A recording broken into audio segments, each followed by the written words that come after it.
என்னைக்கும் இல்லாம இன்னைக்கு உன்கிட்ட ஆசை. எப்பப்ப வந்தாலும் அப்பப்ப கல்யாண போச. ஒண்ணுக்குள் ஒன்னாக ஒன்றாகி நின்றானே சாமி. அதை கண்ணுக்கு முன்னால எங்கிட்ட இப்போ நீ காமி.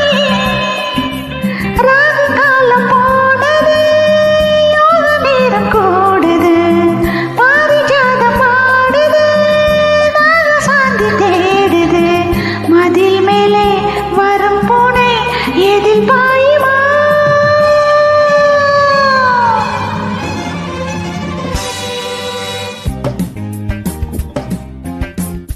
நான்